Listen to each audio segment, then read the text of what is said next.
なるほど。八つ咲きが所望か。880八つ咲きだ。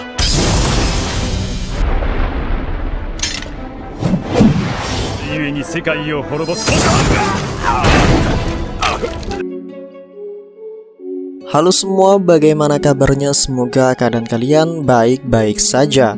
Setelah hampir 3 bulan admin tidak upload video karena adanya pelanggaran hak cipta, pada hari ini alhamdulillah admin bisa upload video kembali. Anime yang akan admin bahas pada video kali ini adalah Anos Fall the God untuk season 2-nya yang sekarang sudah sampai episode ke-7. Walaupun sudah ketinggalan jauh, rasanya gak afdol kalau kita tidak ngelanjutin series ini. Buat kalian yang ingin nonton full season 1-nya, bisa cek di video admin atau lewat link deskripsi yang ada di bawah.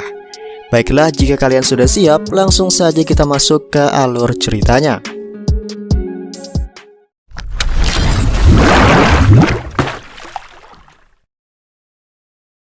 Jadi ceritanya gini. 2000 tahun silam, sebelum Anos mengubah sumbernya jadi penghalang untuk mencegah perang antara ras yang terus berlangsung, ia meminta kepada Roh Agung Leno atau bisa dibilang penguasa hutan Ahirden untuk membantunya melakukan hal tersebut. Sebab untuk mengaktifkan penghalang itu membutuhkan sihir yang sangat besar. Selain itu, Anos juga mengumpulkan 2 orang kuat lainnya seperti pahlawan Kenan dan Roh Agung Sprit.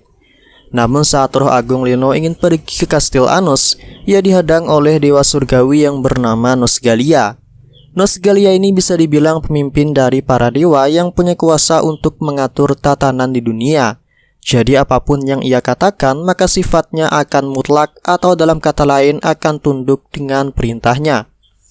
Di sini tujuan Nosgalia menemui Roh Agung Leno adalah untuk meminta membuatkannya anak dewa, yang mana dimaksudkan agar suatu saat anak tersebut dapat membunuh Raja Iblis Tirani yang telah mengacau aturan dunia. Nah, kira-kira aturan apa yang telah dirusak oleh si Raja Iblis ini? Namun dengan tegas Roh Agung Leno menolak, bahkan ia sempat melakukan penyerangan terhadap Nosgalia. Tapi karena lawannya adalah seorang dewa, jadi Roh Agung Leno pun dengan mudah dipojokkan. Bahkan ia terpaksa harus menerima benih dewa dari Nosgalia. Untungnya pada saat itu Anos datang tepat waktu, sehingga penerimaan benih dewa dari Nosgalia dapat dibatalkan. Di sini dengan cepat Anos mengunci tubuh Nosgalia dengan sihir racunnya. Begitu juga dengan Nosgalia berusaha melenyapkan racun tersebut dengan kuasa dewanya. Namun belum sempat ia bersuara, Sin telah lebih dahulu menjara suara milik Nosgalia dengan menggunakan pedang penjarahnya. Alhasil karena tidak bisa apa-apa lagi, sedangkan racun Anos masih terus menyebar, Nosgalia pun harus tewas. Tapi karena Nosgalia adalah seorang dewa, bisa saja suatu saat ia akan kembali. Untuk itulah Anos memerintahkan kepada Sin agar menjaga Roh Agung Leno selama perjalanan ke kastil Anos. Sebab saat ini kastil Anos punya penghalang yang tidak bisa dilewati dengan teleport, dan tidak sembarang orang dapat masuk. Jadi mau tidak mau Roh Leno harus melewatinya dengan jalan kaki sambil dijaga oleh Sin. Awalnya Leno menolak penjagaan tersebut karena wajah Sin yang menurutnya sangatlah menyeramkan. Akibatnya Sin pun menjadi merajuk dan memilih untuk bunuh diri. Melihat itu Leno pun jadi panik sehingga mau tidak mau ia pun menerima Sin sebagai penjaganya.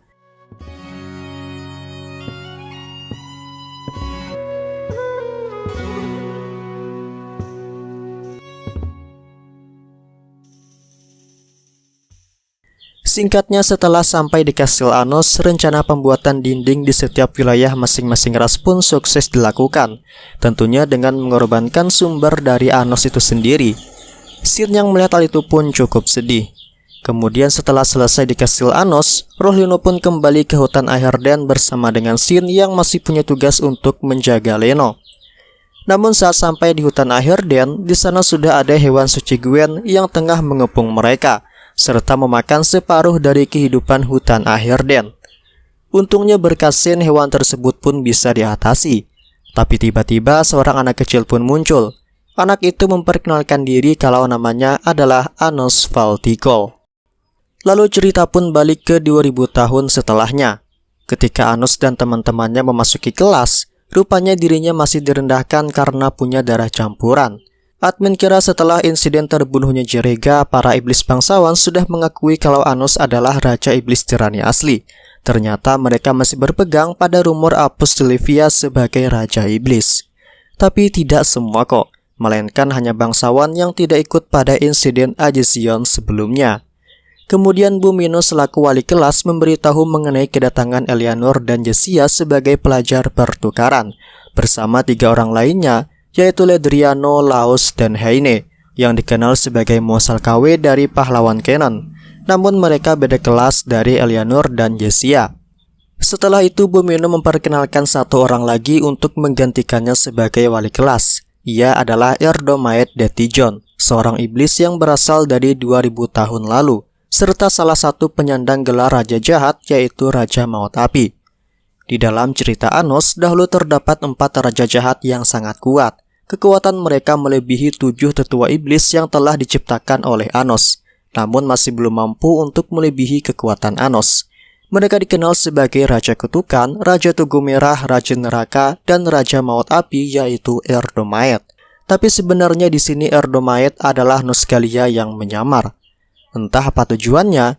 Di situ ia mencoba memberitahu para penyefeng Apos Delivia kalau Raja Iblis yang asli adalah Anos.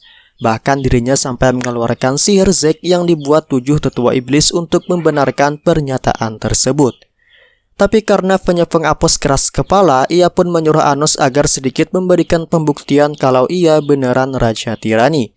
Di sini posisi Anos sudah mengetahui kalau Erdomaed sebenarnya adalah Nosgalia. Tapi ia mencoba berpura-pura agar ia bisa mengetahui lebih apa tujuan dari Nosgalia sebenarnya.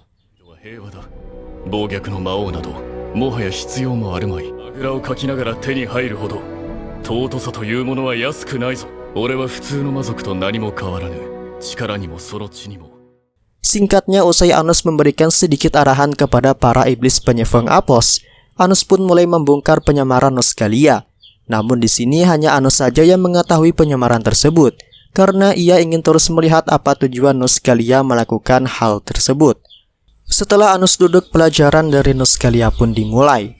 Di sini Nosgalia mencoba menjelaskan hakikat para dewa kepada para iblis muda, serta bagaimana para dewa berperan dalam menciptakan aturan di dunia. Lebih jelasnya, si Nosgalia ini ingin memperkenalkan kehebatan dewa kepada para iblis. Selain itu, Nosgalia juga menceritakan bagaimana kekejaman Anos di masa lalu yang telah membunuh dewi kehancuran bernama Erbenyu. Dikisahkan dahulu di saat dunia mengalami kekacauan, dewi kehancuran berniat ingin melenyapkan makhluk yang ada. Tapi Anos yang tidak ingin hal itu terjadi melakukan pertarungan dengan dewi kehancuran. Setelah berhasil memenangkan pertarungan tersebut, dewi kehancuran yang jatuh ke bumi segera diubah Anos menjadi istananya atau dikenal dengan Istana Delzugede. Sedangkan kekuatan kehancuran milik dewi kehancuran juga diubah Anos menjadi pedang penghancur Penosnor. Dan inilah alasan kenapa pedang tersebut bisa melenyapkan apapun yang ditebasnya. Lalu akibat hal tersebut, tatanan dunia pun menjadi kacau. Akibatnya banyak manusia dan iblis yang sulit untuk mati, sedangkan kehidupan terus bertambah. Jadi pada intinya si Nosgalia ini ingin Anos bisa dibunuh agar kekuatan dewi kehancuran bisa direbut kembali, dan aturan di dunia pun dapat kembali seperti semula. Namun setelah panjang lebar menjelaskan kepada para iblis bangsawan, mereka malah menganggap kalau dewa itu tidak ada, dan cerita yang disampaikan oleh Nosgalia hanyalah dongeng. Akibatnya emosi dari Nosgalia pun sedikit meningkat. Dengan kekuatannya, ia membuat para iblis tersebut tidak dapat bernapas. Disitulah Nosgalia pun memberitahu siapa dia yang sebenarnya, serta ia juga menyampaikan kalau anak dewa yang akan membunuh Anos berada di akademi ini. Tentu Anos pun heran, untuk apa Nosgalia memberitahu dirinya padahal jelas-jelas mereka adalah musuh. Kemudian Anos meminta Nosgalia untuk melepaskan para murid yang dikekangnya. Tapi karena Nosgalia menolak hal tersebut, akhirnya Anos pun mengeluarkan pedang penghancurnya untuk menghentikan Nosgalia. Dengan santainya, Nosgalia malah mengancam balik. Ia berkata jika dirinya terbunuh maka dunia akan hancur, sebab Nosgalia adalah dewa yang berperan dalam keseimbangan dunia. Tapi tanpa ada keraguan sedikit pun, Anos selalu menusuk Nosgalia hingga membuatnya lenyap. Untungnya Anos sudah punya rencana. Ia kembali menghidupkan Nosgalia dengan hanya menyisakan 10% kekuatan dewanya. Dan dengan begitu Nosgalia tidak akan berani lagi untuk berbuat macam-macam. Setelah itu, Anos dan teman-temannya mulai memikirkan mengenai anak dewa yang diberitahu Nusgalia sebelumnya. Menurut mereka, ini bakalan menjadi pekerjaan yang cukup sulit, bahkan dengan penggunaan mata iblis sekalipun. Sebab anak dewa ini belum menunjukkan mananya sedikit pun. Anos berharap seandainya mereka bisa menemukan anak dewa yang dimaksud, dirinya bisa menyadarkannya. Anos pun terpikir untuk pergi ke tempat Milhes guna mencari info mengenai keberadaan si anak dewa ini. Sedangkan temannya diperintahkan oleh Anos untuk membuat 3 kelompok, Misa dengan Lei, Sasa dengan Misha, serta Eleanor dengan Jessia. Lalu tiba-tiba Ledriano menelpon Eleanor untuk memberitahukan mengenai benda peninggalan Jedega yang masih aktif berada di Akademi Dilgate. Karena khawatir, Eleanor dan Jessia segera memeriksanya. Sementara itu, setelah pencarian yang cukup panjang, Misa dan Lei dihampiri oleh pria bernama Gerard Azrema yang mengaku datang atas perintah ayahnya Misa. Di sisi lain, sebelum Anos menemui Milhes, dirinya sempat menemui grup Vanunion untuk menyuruh mereka bernyanyi di upacara pelantikan Raja Iblis nanti. Hal itu untuk menandakan awal baru dilihat saat iblis murni dan campuran telah bersatu. Sementara di tempat Sasa dan Misa terjadi hal yang gawat, di mana Reves telah diserang oleh Ringka Tiornes dari generasi kekacauan dan Bumino saat ini tengah diculik. Beruntungnya Reves masih sempat meletakkan sihir Anoi atau sihir pelacak sehingga keberadaan Bumino masih bisa diketahui.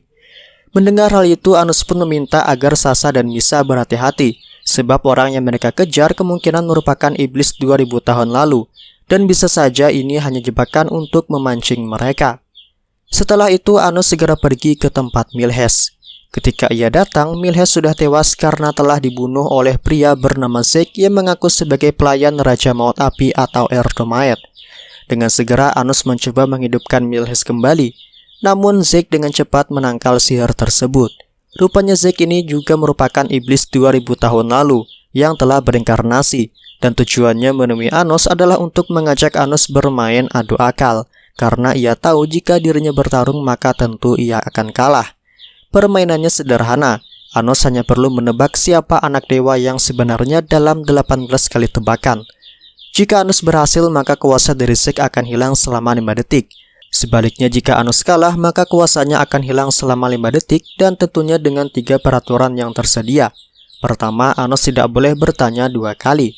Kedua, tidak boleh saling menyerang ketika permainan tengah berlangsung. Dan yang ketiga, jika menyerah maka Anos dianggap kalah. Tak perlu pikir panjang, Anos pun menerima tantangan tersebut. Bahkan ia mempersulit aturan yang ada dengan mengubah batas tebakannya hanya sebanyak 9 kali. Anos berpikir kalau ini bakalan mudah, soalnya yang Zek lawan adalah Raja Iblis.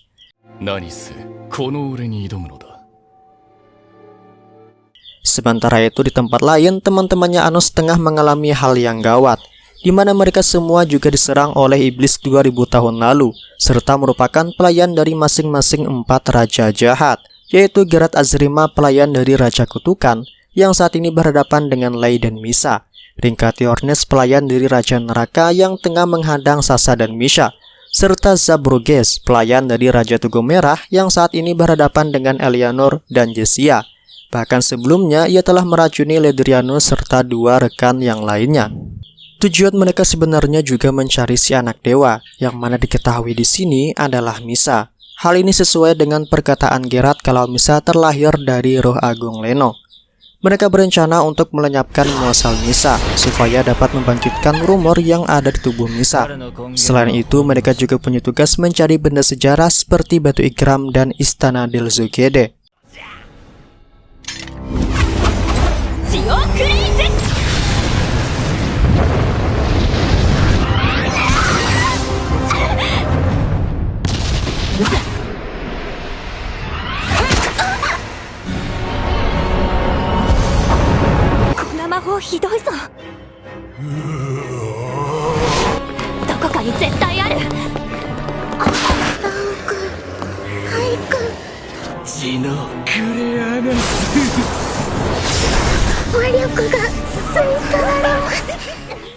Terlihat di sana semua teman-teman Anos nampak tengah kesulitan menghadapi keempat pelayan tersebut. Bahkan di antara mereka mempunyai pedang suci iblis dan juga tak segan menggunakan kekuatan terkutuk Jedega untuk memanipulasi orang menjadi zombie. Namun untungnya berkat semangat yang terus bergejolak, perlahan-lahan mereka mampu membalikkan keadaan. Sampai pada akhirnya satu persatu dari plan tersebut tumbang, di mana Lei menggunakan tipuan 7 muasalnya untuk mengalahkan Geralt. Misa yang tiba-tiba punya kekuatan mengerikan serta mampu membangkitkan Delzuget, serta Eleanor dan Jessia yang mampu mengalahkan sihir Zabro dengan sihir ciptaannya sendiri.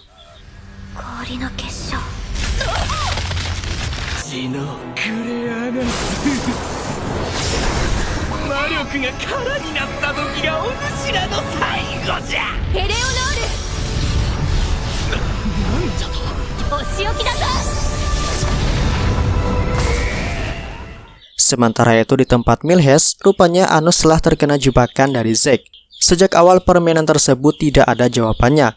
Ia sengaja memancing Anus agar bisa memojokkan Anus di waktu yang tepat, agar Anus tidak punya pilihan lagi selain menyerah, yang berarti Anus bakalan kehilangan kekuatannya selama 5 detik. Tapi tak disangka Anus memang benar-benar menyerah. Namun bukan berarti ia tidak bisa melawan, melainkan ini memang rencananya untuk mendapatkan informasi dari Zack. Di saat kuasa dari Anus menghilang, Zack pun bermaksud ingin melenyapkan Milhes dan Anus. Sayangnya hanya mana Milhes saja yang sempat ia hancurkan. Sedangkan Anus dengan santainya masih berdiri setelah mengalahkan anak buah dari Zack. Di situ Anus pun menyadari kalau tujuan dari Zack sebenarnya bukan untuk menyerang dirinya, melainkan untuk melenyapkan Milhes. Namun untungnya sejak awal Anus sudah punya persiapan, di mana muasal Milhes yang dihancurkan oleh Zack adalah muasal palsu, sedangkan yang asli masih bersembunyi di belakang pintu. Anus dapat melakukan hal tersebut sebab ia telah mempelajari sihir penciptaan dari Eleanor. Setelah rencananya diketahui, Zack pun bermaksud pergi dengan bunuh diri. Sayangnya Anus sempat merubahnya menjadi seekor burung hantu yang membuat Zack tidak akan bisa berbohong. Di situ Zack memberitahu tujuannya melenyapkan Milhes adalah untuk mengurangi kekuatan tempur dari Anus. Kemudian setelah pertarungan usai, kelompok Anus pun kembali berkumpul. Di situ Milhes memberitahu mengenai rakyat Ajezion yang masih percaya dengan Apostil Hevia. Hal itu disebabkan oleh kekuatan Jiriga yang mereka kira adalah perbuatan dari Apos. Untuk itu Milhes menyarankan agar segera dibuat pengumuman, supaya tidak terjadi konflik ke depannya, dan ada baiknya Anus serta Lei hadir dalam pengumuman tersebut. Selain itu, Milhes juga memberitahu mengenai pesan kepala Onitarian yang ingin bertemu Anus. Rupanya ia adalah Sin Riklia yang merupakan bawahan setia dari Raja Iblis Tirani. Dalam isi pesan tersebut, Sin menyampaikan kalau ia menunggu kedatangan Anus di hutan Roh Agung Ahirden. Bicara mengenai Sin, ternyata pedang suci yang digunakan Geralt sebelumnya adalah milik Sin, yaitu pedang penjara Clionages yang digunakan Sin saat bertarung dengan Nosgalia. Sebenarnya sudah lama Milhes ingin menyampaikan pesan tersebut, namun dalam beberapa hari terakhir ini ia sama sekali tidak menemukan Anus. Rupanya dalam beberapa hari ini Anus tengah sibuk membangun kota bawah tanah untuk keloneng Jessia yang berjumlah ratusan. Anus-sama, これからどうすれば? 次の授業はアハルトヘルンへの遠征だ. Pada keesokan harinya Anus beserta rekannya serta Nosgalia pergi ke sebuah kota. Di sini Anus berencana untuk menemui Sin di hutan Roh Agung Ahirden.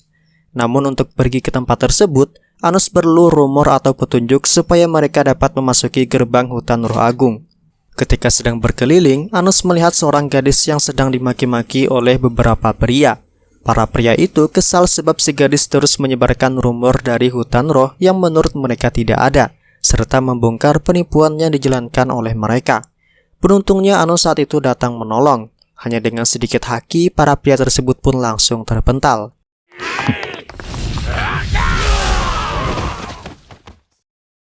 Setelah itu Anus mencoba bertanya mengenai keberadaan hutan roh kepada gadis tersebut, sebab sebelumnya Anus sempat mendengar kalau si gadis sering menyebarkan rumor tentang hutan roh. Tak disangka gadis tersebut benar-benar mengetahuinya. Anus pun meminta si gadis untuk memberitahukannya mengenai petunjuk menuju hutan roh. Si gadis mau saja memberitahu jika Anus bersedia untuk membiarkannya ikut, sebab di dalam ingatannya ia seperti punya tugas yang harus diselesaikan di sana. Awalnya Anus sedikit ragu dengan gadis tersebut, namun setelah mengetahui kalau ia adalah seorang roh, Anus pun bersedia membiarkannya ikut. Dijelaskan untuk bisa memasuki hutan roh, mereka harus menunggu gerhana matahari yang akan terjadi 9 hari lagi. Dan pada saat gerhana itu berlangsung, nanti bakalan muncul kabut misterius di dataran kota. Setelah itu akan ada 3 peri yang muncul. Nah, di situ mereka harus berhasil membuat 3 peri tersebut tertawa selama gerhana berlangsung. Jika mereka berhasil, maka mereka diperbolehkan untuk memasuki hutan roh. Berhubung 9 hari adalah waktu yang cukup lama, Anos pun menggunakan kekuatannya untuk mempercepat gerhana itu terjadi. Dan tak butuh waktu lama, kabut misterius pun muncul di dataran kota. Di situ teman-temannya Anos mencoba membuat hal lucu untuk membuat para peri tertawa. Namun tak ada satupun dari mereka yang berhasil. Sampai sekelompok Vanonian pun datang sambil membawa sebuah tongkat yang bernama Batang Anos. Setelah mendengar nama konyol itu, para peri itu pun akhirnya keluar sambil tertawa dengan riang.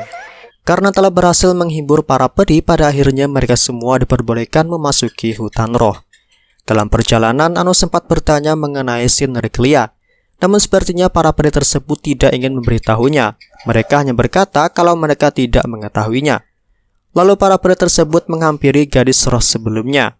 Awalnya mereka mengira kalau gadis itu adalah roh Leno, soalnya wajah mereka sangatlah mirip. Tapi rasanya itu sangatlah tidak mungkin, karena kata para peri, roh Leno telah meninggal sekitar 2000 tahun silam. Kemudian mereka menghampiri Misa, dan di situ mereka mencium ada bau roh Leno di dalam tubuh Misa. Gak heran soalnya Misa adalah anak roh Leno seperti yang disebutkan oleh Geralt. Karena penasaran, Misa pun bertanya mengenai sosok ayahnya. Tapi lagi-lagi para peri itu tidak mau memberitahu mereka, seakan-akan Raja Roh telah memerintahkan kepada semua roh untuk merahasiakannya. Tak lama kemudian mereka pun tiba di sebuah pohon besar, di mana di dalam pohon tersebut merupakan sekolah bagi para roh. Di situ Anos disambut oleh Raja Prasasti Merah Tua. Dan Anos pun menanyakan mengapa anak buahnya menyerang rekan dari Anos. Raja Prasasti Merah Tua lalu menjelaskan kalau sebenarnya itu bukan keinginan dia, melainkan atasannya yang memaksa dirinya untuk melakukan hal tersebut, sama halnya dengan bawahan raja jahat yang lain. Kemudian 2 raja jahat lainnya, yaitu Raja Kutukan Khiliam Yiste dan Raja Neraka Ekiskut lalu datang. Di situ Anos cukup heran, bisa-bisanya 4 raja jahat berkumpul. Padahal dahulu masing-masing mereka hanya mau fokus melindungi wilayahnya masing-masing. Bahkan Ekiskut yang dulunya pernah bekerja sama dengan Anos kini mau mengikuti iblis lain. Ekiskut pun menjelaskan kalau semua ini adalah kesalahan dari Raja Roh. Gak lama bel pun berbunyi diikuti dengan pintu yang menghilang.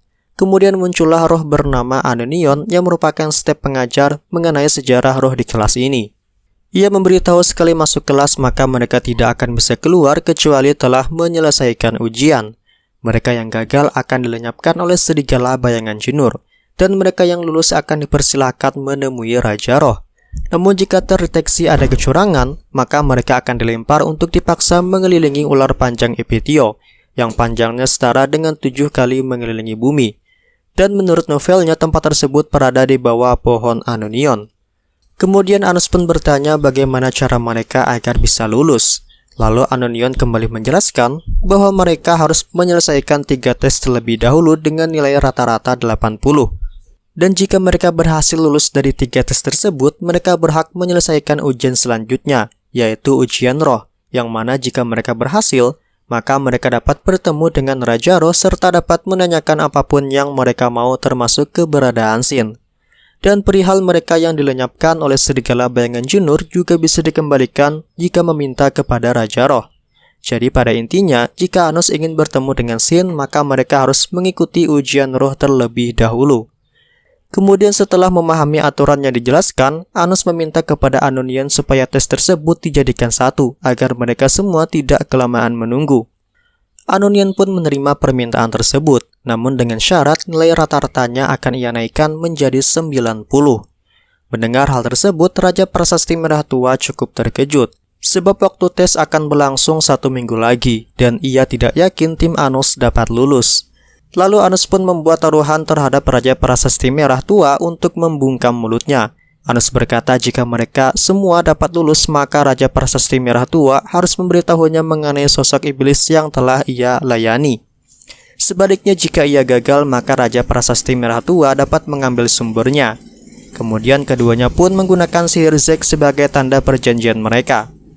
Setelah itu Anos memberitahu semua rekannya agar tidak usah khawatir, Walaupun tes yang mereka hadapi mengenai roh, selama mereka mempelajarinya maka mereka akan berhasil. Ditambah saat ini mereka juga punya gadis bernama Lena yang notabene-nya adalah seorang roh. Jadi mereka bisa mengetahui informasi tentang roh dari dirinya.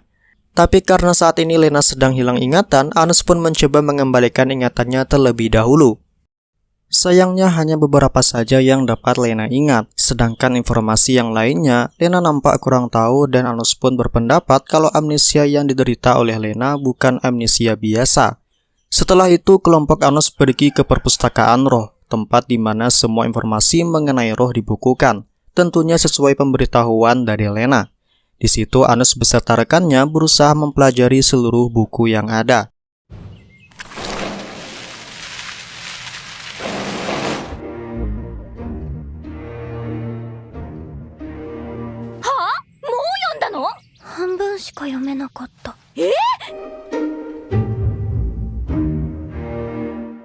Sampai ada sebuah buku yang robek yang tidak dapat Anus pelajari. Kemudian Anus pun bertanya kepada Lena. Ternyata sobekan tersebut berisi informasi mengenai peri cinta Pren. Anehnya menurut analisa Anus, sobekan tersebut sudah sangat lama. Anus pun menjadi heran dengan hal tersebut. Singkat cerita, 1 minggu kemudian tes pun dilaksanakan. Bagi Anus, pertanyaan dari tes tersebut sangatlah mudah, namun berbeda dengan yang lain. Terlihat rekan-rekan dari Anus cukup kesulitan menjawabnya. Padahal menurut Anus, jika hanya pertanyaan seperti ini, harusnya mereka semua dapat menjawabnya dengan mudah. Anus pun menyangka kalau ada kecurangan di sini. Bisa jadi pertanyaan dari mereka telah dimanipulasi. Lewat telepati, Raja Prasasti Merah Tua memberitahu, sebaiknya Anus tidak memeriksa pertanyaan yang lain, sebab hal tersebut akan dianggap mencontek. Padahal tujuan dari Raja Prasasti Merah Tua memang begitu. Ia berniat menjebloskan Anus dalam jebakannya, agar Anus dianggap curang oleh Anunion. Namun ketika Anus memeriksa pertanyaan dari teman-temannya, Raja Prasasti Merah Tua dibuat terkejut karena tindakan Anus tidak dianggap kecurangan oleh Anunion. Rupanya sebelum Anus melakukan itu, ia telah lebih dahulu mengumpulkan jawabannya, bahkan tanpa diketahui oleh Raja Prasasti Merah Tua. Melihat keadaan yang nampaknya tidak memungkinkan, Anus pun terpaksa menggunakan sihirnya agar mereka semua bisa lulus. Tanpa diketahui oleh Anunion, Anus meletakkan pedang perusak hukum di atas mereka, yang mana berfungsi untuk merubah hukum yang ada. Jadi jawaban apapun yang dijawab oleh rekan-rekan dari Anus maka akan dianggap benar oleh Anunion. Sebenarnya Anus tidak ada niatan untuk melakukan kecurangan tersebut, tapi karena dari awal lembar jawaban mereka telah dimanipulasi oleh seseorang, Anus pun terpaksa menggunakan cara tersebut. Hal ini terbukti ketika Anus menggunakan sihir fight pada tes yang diberikan. Terlihat jelas perubahan soal yang telah dilakukan oleh seseorang, dan Anus menyangka kalau ini semua adalah ulah Raja Prasasti Merah Tua. Pada akhirnya Anus pun memaksa Raja Prasasti Merah Tua untuk menjawab pertanyaannya, yaitu pertanyaan mengenai iblis yang telah ia layani. Tapi karena Anus tidak punya bukti kalau Raja Prasasti Merah Tua pelakunya, maka menurut Anunion Raja Prasasti Merah Tua belum layak dianggap gagal. Dan pada akhirnya mereka yang mengikuti tes pun dinyatakan lulus dan berhak mengikuti ujian roh. Sebelum ujian roh dilaksanakan, Anus mendapat laporan dari Milhes mengenai upacara pengangkatan Raja Iblis, serta pengumuman mengenai identitas palsu Apostil Livia sebagai Raja Iblis. Anus menyarankan agar Milhes bersembunyi saja, sedangkan pengumuman tersebut serahkan kepada yang lain. Hal ini dilakukan agar kejadian sebelumnya di mana Milhes terbunuh oleh pelayan Nusgalia tidak terulang tanpa sepengetahuan oleh Anus. Selanjutnya, Anus dan timnya diperkenankan untuk mengikuti ujian roh. Dalam ujian ini, para peserta masing-masing disuruh memilih salah satu dari 20 tangga. Tapi di sini hanya 5 tangga saja yang bakalan membawa mereka ke tempat Raja Roh. Sebaliknya, jika mereka gagal, maka tangga tersebut akan mengarah ke tempat semula. Jadi pada intinya tim Anus setidaknya harus mendapatkan 1 tangga dari 5 tangga yang mengarah ke puncak untuk menemui Raja Roh. Dan ada baiknya Anus sendiri yang mendapatkan tangga tersebut, sebab besar kemungkinan keempat Raja Jahat akan memilih tangga yang tepat. Lalu untuk mempermudah dirinya mendapatkan salah satu dari tangga tersebut, Anus pun membagi sumbernya ke semua rekan-rekannya, dengan alasan untuk menetralisir kecurangan seperti kejadian pada sebelumnya. Anus berdalih jika Anunion bersikap jujur, tentu ia tidak akan keberatan saat Anus melakukan hal tersebut. Singkatnya, berkat itu Anus pun berhasil mendapatkan salah satu tangga yang benar, Bahkan bukan hanya dirinya, Misa dan Lei juga mendapatkan tangga tersebut. Kemudian ketika Anos ingin naik ke puncak, tiba-tiba muncul Lena di hadapannya. Ternyata tangga-tangga tersebut punya semacam pintu rahasia yang dapat membawa mereka ke puncak. Padahal sebelumnya Lena memilih tangga yang salah.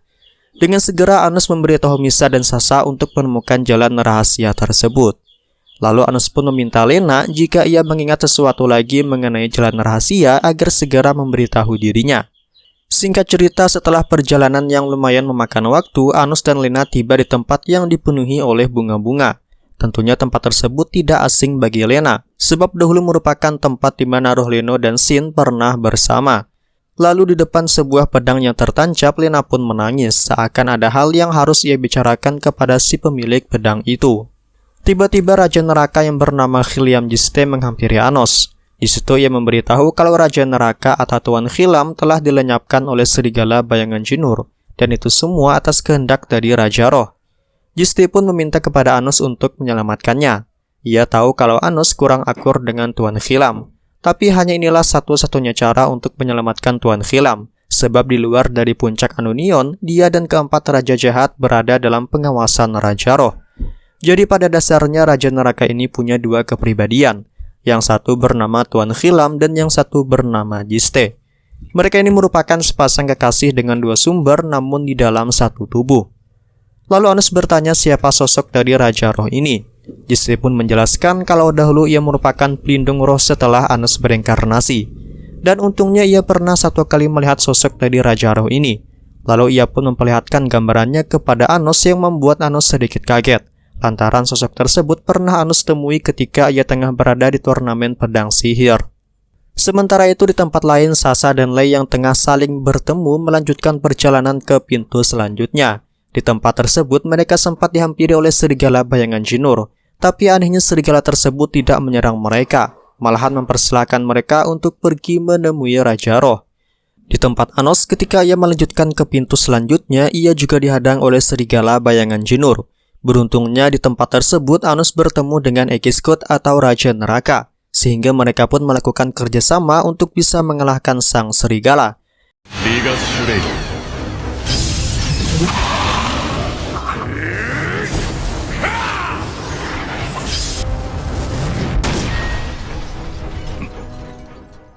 Namun sayangnya di tengah pertarungan Lena sempat dilenyapkan oleh serigala bayangan Jinur. Setelah melakukan analisa, Anos pun memilih untuk menangkap serigala tersebut daripada mengalahkannya. Sebab ia memperkirakan mereka yang telah dilenyapkan seharusnya berada di tubuh serigala tersebut. Dan mungkin tombak dari Ekiskot seharusnya bisa menembus tubuh dari sang serigala. Tak butuh waktu lama, serigala bayangan Jinur pun berhasil ditangkap oleh Anos. Sehingga Anos pun diperbolehkan untuk memasuki pintu selanjutnya menuju istana Raja Roh. Sementara urusan penyelamatan Lena harus serahkan kepada Ekiskot. Sedangkan di tempat lain, walaupun Lei sudah berhadapan dengan Raja Roh, sayangnya mereka masih belum dapat bicara dengannya. Sebab untuk melakukan pembicaraan, Lei terlebih dahulu harus menjalani sebuah ujian, yang mana Lei diharuskan mampu mematahkan topeng dari Raja Roh menggunakan pedang roh dalam sebuah duel. Tanpa pikir panjang, Lei pun menerima duel tersebut. Dalam pertarungan terlihat Lei cukup kewalahan menghadapi Raja Roh. Bahkan ia sempat terluka setelah terkena serangan tiba-tiba dari Raja Roh. Ditambah dengan kedatangan roh yang lain membuat Lei tidak dapat berkutik. Melihat keadaan tersebut, Misa pun mencoba untuk menolong Lei. Di sini tanpa sengaja ia melakukan perubahan ke wujud rohnya untuk membantu Lei serta mendukung pertarungannya dari belakang. Sayangnya walaupun Lei sudah mendapatkan dukungan dari Misa, dirinya masih dapat dipojokkan oleh Raja Roh. Dan akibat hal tersebut, Misa pun menjadi korban setelah ia menerima tusukan dari Raja Roh yang tidak Lei duga. Di tempat Anos, ketika ia memasuki istana Raja Roh, ia malah disambut oleh Raja Prasasti Merah Tua, yang berkata kalau ia adalah lawan dari ujian roh selanjutnya. Yang artinya untuk bisa sampai ke tempat Raja Roh, Anos harus mengalahkannya terlebih dahulu dalam sebuah duel. Padahal itu semua hanyalah tipuan dari Raja Prasasti Merah Tua untuk bisa mengalahkan Anos. Peraturannya sederhana, mereka berdua hanya boleh menggunakan energi dari batu prasasti merah yang telah disiapkan. Awalnya Raja Prasasti Merah Tua terlihat kegirangan setelah berhasil memunculkan Anos dengan sihir jadul yang telah ia kembangkan. Dengan pedenya ia tertawa mengklaim kalau Anos telah gagal dalam ujian roh. Namun tak berapa lama kemudian keadaan malah berbalik. Dengan sihir miliknya, Anus berhasil mengalahkan Raja Prasasti Merah Tua hanya dalam beberapa saat. Di situ Anus menyebutkan kalau sihir jadul yang Raja Prasasti Merah Tua kembangkan adalah sihir lemah. Sebab sihir kuno yang dipelajari oleh Raja Prasasti Merah Tua ibarat kolam dangkal yang telah lama Anus selami 2000 tahun silam. Setelah mengalahkan Raja Prasasti Merah Tua, Anus pun pergi untuk menemui Lei. Di sana ia pun kaget kalau Lei telah dikalahkan serta Misa yang telah menghilang. Anus pun berasumsi kalau Misa telah dibawa. Dengan keadaan lemah, Lei menyampaikan kalau Raja Roh kemungkinan besar adalah Sin itu sendiri. Hal itu dibuktikan dengan pergerakan pedangnya yang ia kenali 2000 tahun silam. Beberapa saat kemudian Misa dan Sasa datang. Dengan panik mereka melaporkan kalau Apostilevia telah muncul. Parahnya ia memerintahkan kepada seluruh iblis bangsawan untuk membunuh iblis darah campuran termasuk Anos. Bahkan kali ini ia dapat membuat 7 tetua iblis tunduk di bawah perintahnya. Anos yang mengetahui hal tersebut segera mendatangi mereka. Dari situ Anos pun sadar kalau ia bukanlah Raja Roh, melainkan seseorang yang tercipta dari rumor Apostilevia, yaitu Misa. Tak heran sebab Misa adalah seorang roh yang mana separuh tubuhnya tercipta dari rumor Apostilevia. Sejak awal Anos telah menyadari kalau ada sebuah kejanggalan. Ia memberitahu sebenarnya tujuan Zek membunuh Milhes bukanlah untuk mengurangi kekuatan dari Anos, melainkan untuk mencegah Milhes menyebarkan informasi mengenai iblis palsu Apostilevia. Sebab jika orang-orang telah mengetahui kalau Apos adalah Raja Iblis palsu, maka dirinya tidak akan bisa tercipta. Sedangkan tujuan Geralt dan Raja Roh membuat Misa dalam bahaya tak lain adalah untuk membangkitkan wujud rohnya. Dan juga tujuan Apostilevia tercipta bukanlah untuk menggantikan Anos, melainkan mengambil perusak hukum. Tak lama berselang, kelompok Van Union datang menghampiri Anos. Mereka bertanya mengenai keadaan Misa. Anos selalu menjelaskan kalau Misa tidak berubah menjadi Apostilevia, melainkan memang separuh dari tubuh Misa tercipta dari rumor Apostilevia yang telah dibuat oleh pahlawan Kennen dahulu, sedangkan separuhnya adalah sebuah roh. Anos menyarankan agar segera menghentikan Apostilevia, namun hal tersebut bukanlah perkara yang mudah, sebab jika separuh dari rumor Misa mati, maka kemungkinan Misa akan terkena penyakit roh yang bisa membuat ia menghilang. Hal ini sama seperti kasus yang dialami oleh ibunya Lei. Namun Anos berkata lain, jika hal itu terjadi menurutnya mereka hanya perlu mencari cara untuk menyelamatkan Misa. Ketika mereka akan pergi, mereka sempat dihadang oleh Anunion yang tidak membiarkan mereka pergi atas perintah dari Raja Roh. Untungnya berkat bantuan dari Ekiskut dan juga Perititi, mereka semua pun berhasil keluar dari hutan roh serta juga berhasil membawa Lena pergi. Kemudian mereka semua melanjutkan perjalanan menuju Midhes, tempat di mana Apostilevia berkuasa. Di sana mereka bertemu dengan seorang tentara yang masih percaya dengan Anos. Dahulu ia adalah pemimpin pasukan iblis ketika Aljesion dan Dilget berperang, dan namanya adalah Elio Loduel. Anos kemudian menanyakan keadaan di dalam kepada Elio.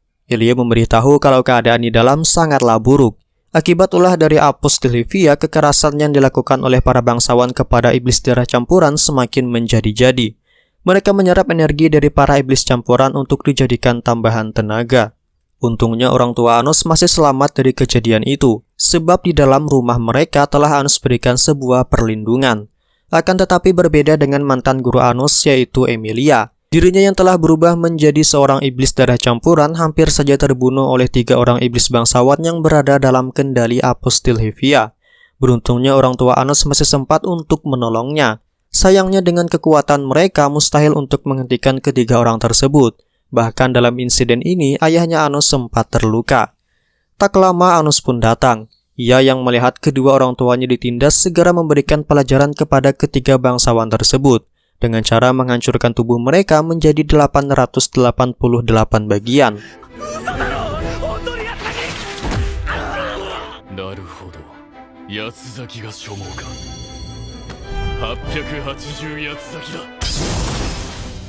Setelah itu Anos membawa mereka semua ke kediamannya, yang mana telah terpasang sihir pelindung untuk mencegah Apostilevia mengetahui keberadaan mereka. Di sana mereka mulai berdiskusi tentang rencana untuk mengalahkan Apostilevia. Bahkan untuk memasuki kediamannya pun, yaitu Dilget sangat sulit untuk dilakukan. Mereka semua pun berasumsi kalau Apos hanya ingin mengulur waktu supaya bisa mendapatkan perusak hukum. Lalu Sasa pun bertanya jika sekarang Apos adalah Raja Iblis, kenapa ia tidak langsung mencuri perusak hukum seperti ia mengambil alih 7 tetua iblis dari kendali Anos. Anos selalu menjelaskan hal itu karena pedang perusak hukum tidak memiliki rumor ataupun legenda. Ia juga jarang menggunakannya, serta mereka yang melihat pedang tersebut dipastikan akan mati. Namun ada legenda kalau Delzu Gate adalah kastil Raja Iblis. Jadi kemungkinan mereka akan menggunakan kekuatan dari kastil tersebut untuk bisa mengambil perusak hukum. Jadi pada intinya si Apos ini tidak bisa melakukan hal-hal apapun jika tidak ada rumor atau legendanya. Lalu mereka pun terpikir dengan kota Jessia yang Anos bangun untuk pergi ke tempat Anos. Sebab tempat tersebut baru saja dibuat dan tidak mungkin ada rumor atau legenda yang muncul. Jadi besar kemungkinan Apos di Levia tidak akan mengetahui keberadaan mereka.